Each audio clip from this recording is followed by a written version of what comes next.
Assalamualaikum warahmatullahi wabarakatuh.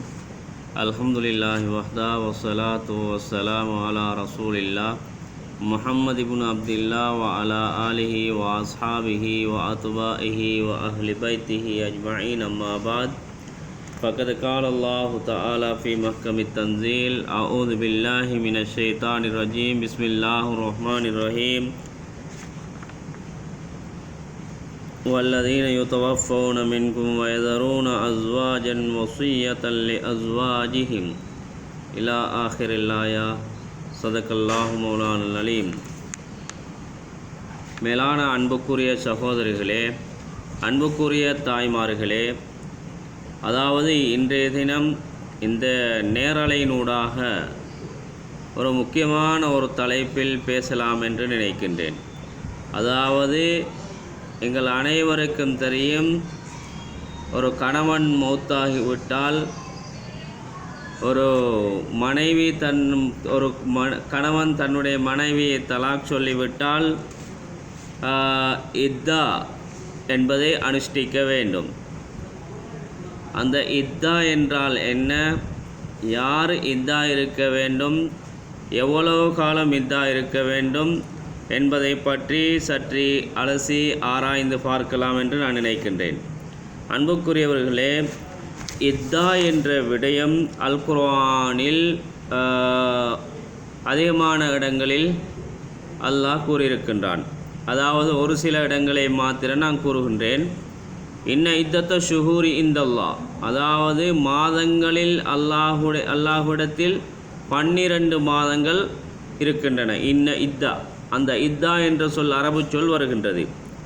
அதே போன்று ஃபமன்கான நோன்புடைய விடயத்தை பற்றி அல்லாஹ் சொல்லும் பொழுதோ ஃபமன்கான மின்கும் மரீலன் ஓலா சஃபரின் ஃபஇத்தத்தும் மின் ஐயாமின் உஹர், நீங்கள் நோயாளியாக இருந்தால் அல்லது ஒரு பிரயாணத்தில் இருந்தால் ஃபஇத்தத்துன், அதற்கு பதிலாக வேறொரு நாள் இத்தா என்ற வார்த்தையை அல்லாஹ் குறிப்பிட்டு காட்டுகின்றான். இத்தா என்று சொன்னால் என்ன அன்புக்குரியவர்களே, முதலாவது நாங்கள் அதனுடைய அர்த்தத்தை விளங்கிக் கொள்ள வேண்டும். இத்தா என்று சொன்னால் கணக்கெடுத்தல், கணக்கெடுப்பு என்பதாக அதற்கு பொருளை சொல்லுவார்கள். அன்புக்குரியவர்களே, இந்த இத்தா என்ற அம்சத்தை எடுத்துக்கொண்டால் ஒரு பெண் இத்தா என்ற அம்சத்துடன் தொடர்புடையவளாக இருந்து கொண்டிருக்கின்றாள். காரணம், அவள் வாலிப பருவத்தை அடைந்து விட்டால் அவளுக்கு திருமணம் நடைபெறும். அந்த திருமணத்துக்கு பிறகு கணவன் மனைவி என்ற அம்சங்கள் இருக்கின்றது.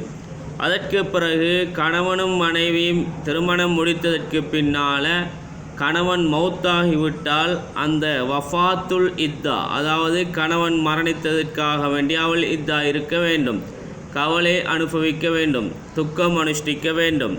அதே போன்று கணவனும் மனைவிக்கும் இடையிலே பிரச்சினை ஏற்பட்டு அவர்கள் முருகல் நிலையின் காரணமாக என்ன செய்கின்றார்கள், தலாக் சொல்லுகின்றார்கள். அன்புக்குரியவர்களே, அதற்கும் இத்தா இருக்கின்றது. தலாக்குடைய இத்தாவும் இருக்கின்றது, வஃபாத்துடைய இத்தாவும் இருக்கின்றது. நாங்கள் இதனை சற்று கொஞ்சம் சிந்தித்து பார்க்கலாம் என்று நான் நினைக்கின்றேன். அன்புக்குரியவர்களே, இத்தா இஸ்லாத்துக்கு முன்பு, அதாவது ஜாஹிலியா காலத்தில் ஒரு கணவன் மரணித்தால் 1 வருடம் அழுக்கான ஆடையுடன் குடிசைகளில் அடைக்கப்பட்டு அவள் அந்த 1 வருடத்தை, அதாவது இத்தாவுடைய 1 வருட காலமாக, இஸ்லாத்துக்கு முன்னால் உள்ள காலம், 1 வருட காலம் அவள் இத்தா இருக்க வேண்டும். அழுக்கான ஆடைகளோடு ஒரு குடிசை வீட்டு, அதாவது ஒரு கொட்டேஜில் இப்படியாக 1 வருடத்தை அவள் கழிக்க வேண்டும் என்று ஹதீஸில் எங்களுக்கு நபி ஸல்லல்லாஹு அலைஹி வஸல்லம் அவர்கள், ஆயிஷா ரலியல்லாஹு தஆலா அவர்கள் சொல்லியிருக்கின்றார்கள். 1 வருடம் முடிந்ததும் ஒரு பிராணியை எடுத்துக்கொண்டு மேனியில் தேய்த்து கொள்ள வேண்டும். பின் சாணியை கொண்டு வரப்படும். அதை அவள் அப்படியாக சம்பவம் வருகின்றது புகாரியுடைய கிரந்தத்தில். அன்புக்குரியவர்களே, இப்படித்தான் ஜாஹிலியாவுடைய காலத்தில் இத்தாவுடைய சட்டங்கள், இத்தாவுடைய நிலைப்பாடு இருந்தது. ஆனால் அதற்கு பிறகு இஸ்லாம் வந்ததற்கு பின்னால் அன்புக்குரிய சகோதரிகளே, அன்புக்குரிய சகோதரிகளே, அன்புக்குரிய தாய்மார்களே, இத்தா என்றால் என்ன என்பதை பற்றி, இத்தா ஏன் இருக்க வேண்டும் என்பதை பற்றி இஸ்லாம் எங்களுக்கு அழகான முறையில் சொல்லி தந்திருக்கின்றது. கணவன் என்பவன் யார்? கணவன் என்பவன் யாரென்றால் திருமண ஒப்பந்தம் நடைபெற்று முடிந்தால் அவர்கள் இருவரும் கணவன் மனைவி. இந்த கணவருடன் ஒரு இரவாவது உடலுறவில் ஈடுபடவில்லை. ஆனால் அக்த் நடைபெற்று முடிந்துவிட்டது, ஈஜாப் கபூல் நடைபெற்று முடிந்துவிட்டது. அதாவது என்னுடைய மகளை உங்களுக்கு நான் திருமணமாக ஹலால் மனைவியாக திருமணம் முடித்து தருகின்றேன் என்று பெண்ணுடைய தந்தையும் அதே போன்று இவர் அக்த் கபில் துனிகாஹா வ தஸ்வீஜஹா வரலி துபிஹி வபிஹா பி சதாக்கில் மதுக்கூர் என்ற அக்த் உடன்படிக்கை முடிந்ததற்கு பின்னால் ஆனால் என்ன செய்கின்றார்கள், கணவனையும் மனைவியும் சேர்த்து வைக்கவில்லை, சில காலங்களுக்கு பின்னால் சேர்த்து வைப்போம் என்ற முடிவுக்கு வந்திருக்கின்றார்கள்.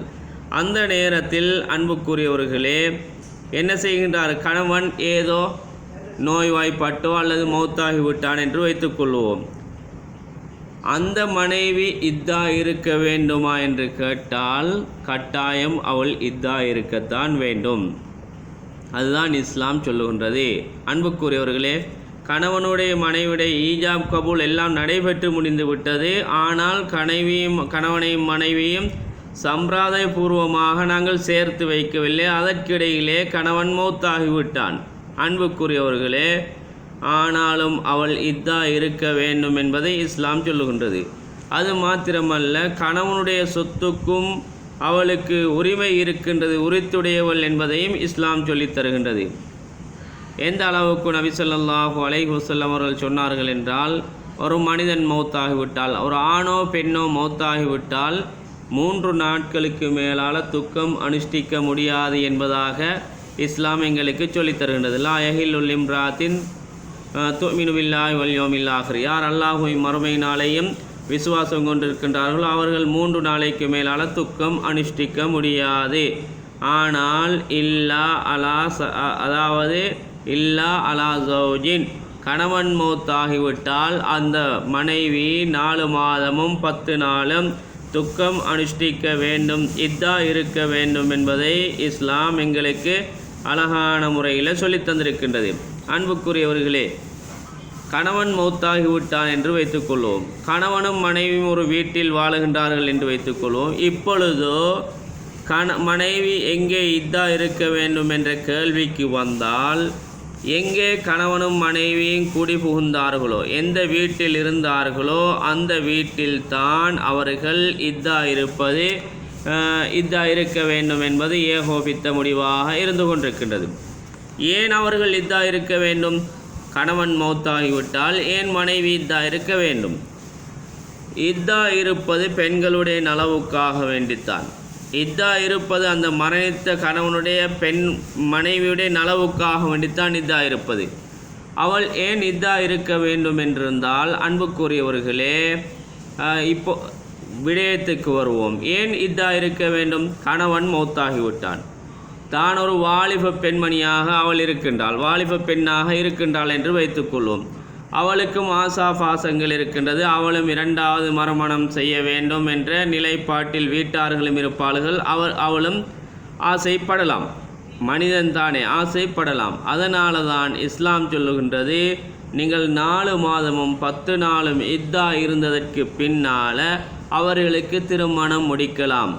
அல்லது அன்புக்குரியவர்களை, இத்தா இருக்காமல் ஒரு மாதத்திலே, கணவன் மரணித்ததற்கு பின்னால் ஒரு மாதத்திலே, இப்படி நடப்பதில்லை, நடந்து விட்டது என்று வைத்துக்கொள்வோம், ஒரு மாதத்திலே இன்னொருவரை திருமணம் முடித்து விட்டாள் என்று வைத்துக்கொள்வோம்.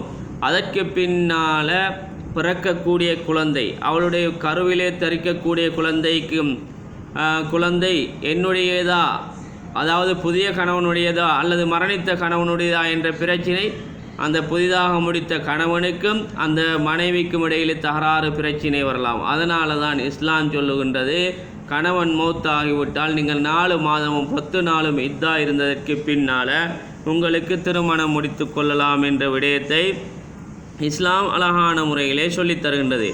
அன்புக்குரியவர்களே, இத்தா இருக்கும் பெண் யார் யாரை பார்க்கக்கூடாது, யார் யாரை பார்க்க முடியும்? யார் யாரெல்லாம் மஹ்ரமாக இருக்கின்றார்களோ, திருமணம் முடிப்பதற்கு ஹராமாக்கப்பட்டவர்கள் இருக்கின்றார்கள், அவர்களை தாராளமாக பார்க்கலாம்.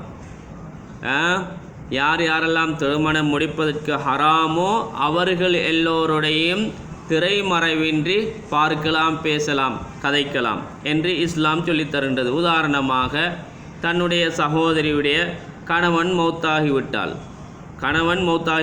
தன்னுடைய உடன் பிறந்த சகோதரியுடைய கணவன் மௌத்தாகிவிட்டான் என்று வைத்துக்கொள்வோம். இப்போது அந்த சகோதரன் அந்த சகோதரியோடு பேச முடியுமா, முடியாதா? பேச முடியும். ஏன்? உடன் பிறந்தவர்கள் அந்த சகோதரியை திருமணம் முடிக்க முடியாத, ஹராம். பேசலாம். அதே போன்று தன்னுடைய தந்தை இருக்கின்றார், தன்னுடைய தந்தையுடைய தந்தை இருக்கின்றார், அவர்களுக்கு பேச முடியுமா, முடியாது? அவர்களை திருமணம் முடிப்பது ஹராம். தந்தையை திருமணம் முடிப்பது ஹராம், தந்தையுடைய தந்தையை திருமணம் முடிப்பது ஹராம். அதே போல் தாயுடைய தந்தையை திருமணம் முடிப்பது ஹராம். இவர்களோடு எல்லாம் பேசலாம், கதைக்கலாம். அன்புக்குரியவர்களே, அதே போன்று அதே போன்று சிறுவர்கள் இருக்கின்றார்கள், வாலிப பருவத்தை, அதாவது அந்த பருவத்தை அடையாத குழந்தைகள் இருக்கின்ற பச்சை அதாவது 7 வயது 10 வயதுக்குள்ள உட்பட்ட பிள்ளைகள் இருக்கின்றார்கள். அவர்களோடு பேசலாமா, கதைக்கலாமா என்று கேட்டால் சிறிய பிள்ளைகள் தானே, அவர்கள் அந்த பருவத்தை எய்யாத பிள்ளைகள் தானே, அவர்களோடு பேசலாம், கதைக்கலாம். அதில் எந்த விதமான மாற்று கருத்துக்கும் இடமில்லை. யாரெல்லாம் திருமணம் முடிப்பதற்கு ஆகுமோ அவர்களோடு பேச முடியாது, கதைக்க முடியாது. இதுதான் சுருக்கம். யாரெல்லாம் திருமணம் முடிப்பதற்கு ஹராமோ அவர்களோடு பேசலாம், கதைக்கலாம். யாரை திருமணம் முடிக்க முடியுமோ அவர்களோடு பேசவும் முடியாது, கதைக்க முடியாது. இதாக இருக்கக்கூடிய காலத்திலையும் ஏனைய காலங்களையும் இதை நன்றாக ஒவ்வொரு பெண்களும் விளங்கி கொள்ள வேண்டும். அன்புக்குரியவர்களே, அதே போன்று இன்னும் ஒரு கேள்வி அதிகமானவர்களிடத்தில் இப்படி ஒரு கேள்வி ஒன்று இருக்கின்றது. அந்நிய மதத்து பெண்களை பார்க்க முடியுமா, முடியாதா? அந்நிய மதத்து பெண்கள் என்றால் பெண்களுக்கு பார்க்கலாம் தானே.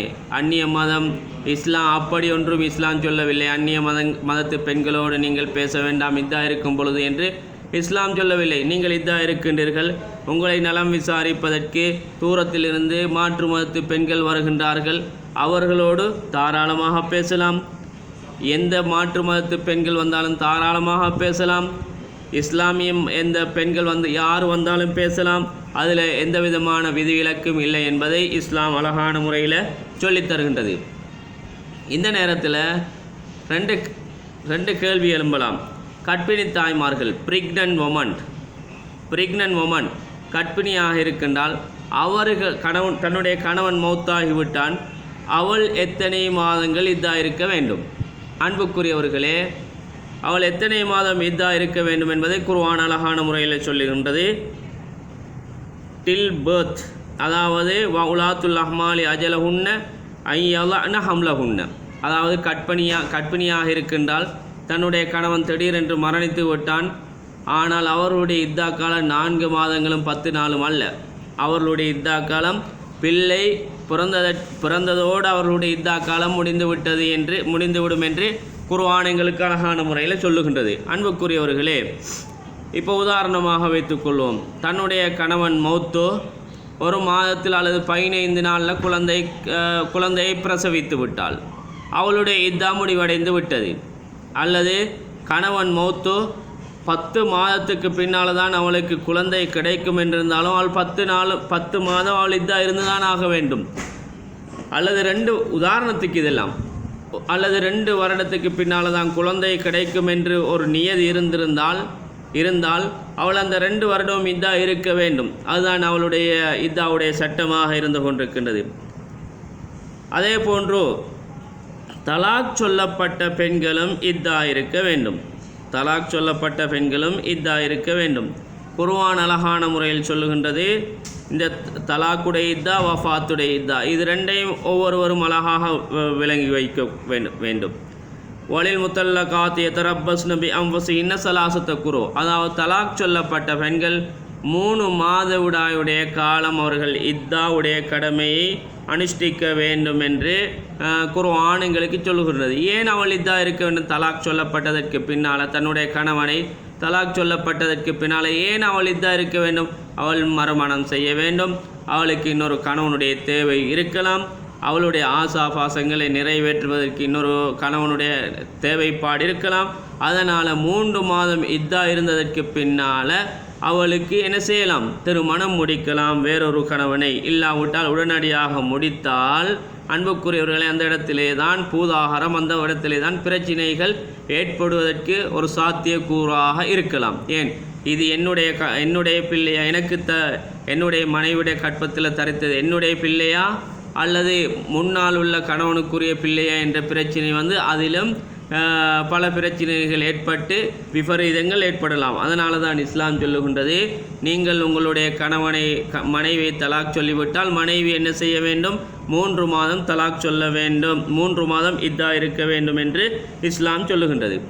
அதே போன்று அக்கது செய்யப்பட்டதற்கு பின்னால் ஈஜாப் கபூல் கபில் து நிகாஹா வ தஸ்வீஜஹா வ ரலீது பிஹா பி சதாக்கில் மதுக்கூர், அந்த ஈஜாப் கபூலுக்கு பின்னால் அக்கது செய்யப்பட்டதற்கு பின்னால் ஏதாவது ஒரு பிரச்சினை கணவனுக்கு மனைவிக்கு மத்தியிலே நடைபெறுகின்றது.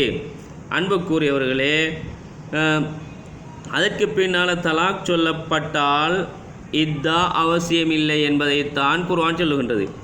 ஈஜாப் கபூல் நடைபெற்று முடிந்து விட்டது, அக்கது நடைபெற்று முடிந்து விட்டது, அதற்கு பின்னால் ஏதோ பிரச்சினைகள் கணவனும் மனைவியும் பிரியப் போகின்றார்கள். இப்பொழுது அந்த பெண் இத்தா இருக்க வேண்டுமா என்று கேட்டால் சூரத்துல் அஹ்ஸாபில் 49வது வசனம் சொல்லுகின்றது, யா அய்யுஹல்லதீன ஆமனூ இதா நகஹ்துமுல் முஃமினாத்தி சும்ம தல்லக்துமூஹுன்ன,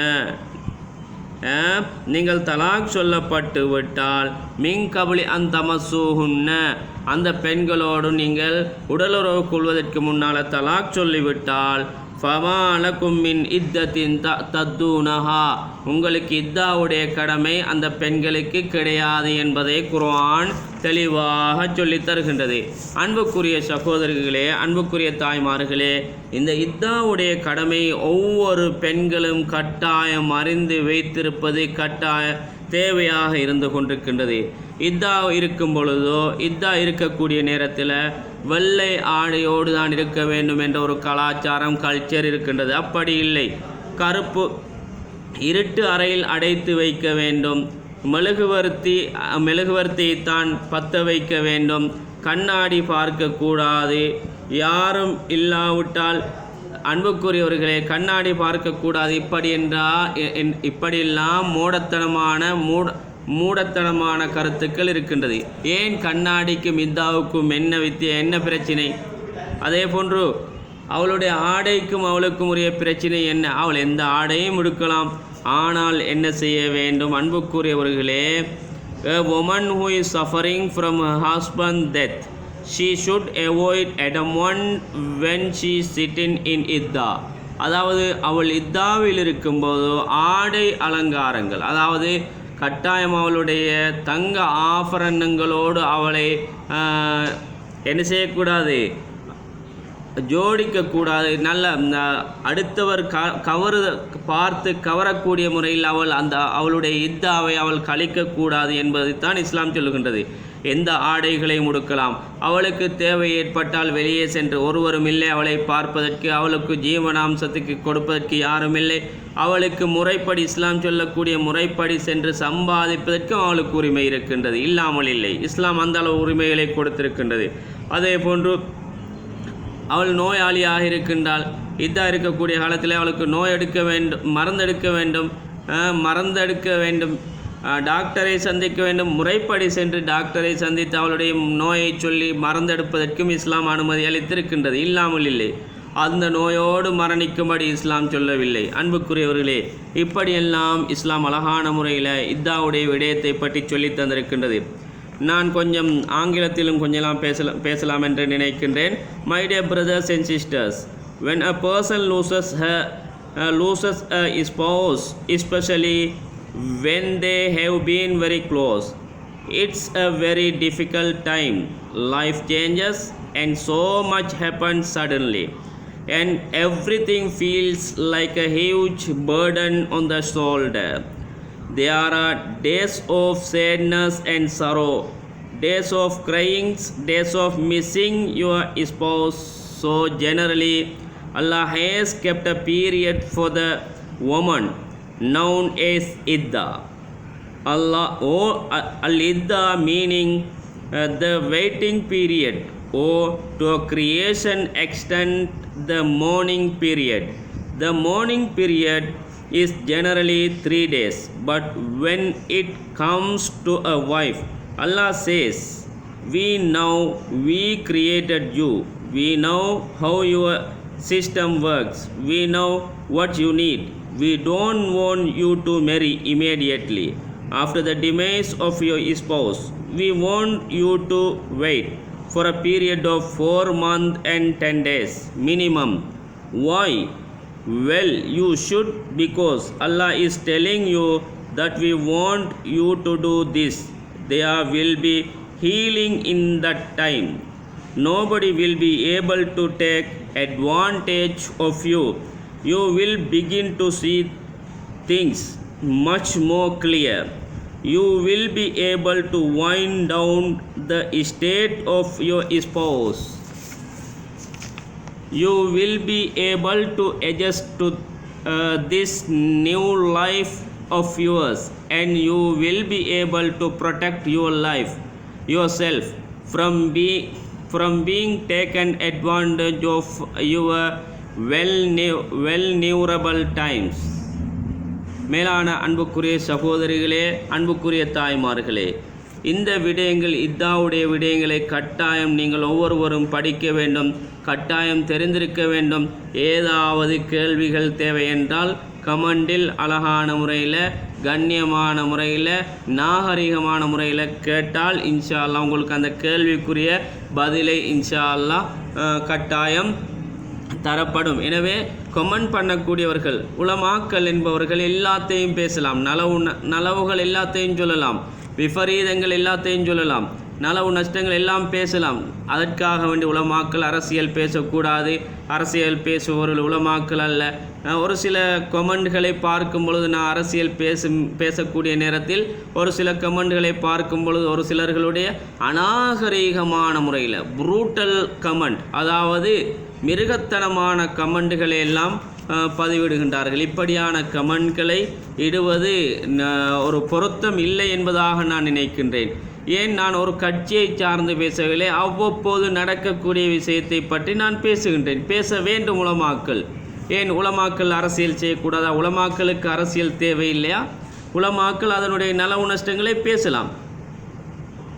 அதனால் இந்த இத்தாவுடைய விடயத்தில் பேசின விடயத்தில் உங்களுக்கு ஏதாவது சந்தேகங்கள் இருந்தால் கண்ணியமான முறையில் கமெண்ட் பண்ணுங்கள். இன்ஷா அல்லாஹ் அதற்குரிய பதில்கள் ரிப்ளை இன்ஷா அல்லாஹ் கிடைக்கும். எனவே இத்தோடு என்னுடைய இந்த இத்தா பற்றி உரையை முடிக்கின்றேன். வஆஹிரு தஅவானா அல்ஹம்துலில்லாஹி ரப்பில் ஆலமீன். வஸ்ஸலாமு அலைக்கும் வரஹ்மத்துல்லாஹி வபரகாத்துஹு.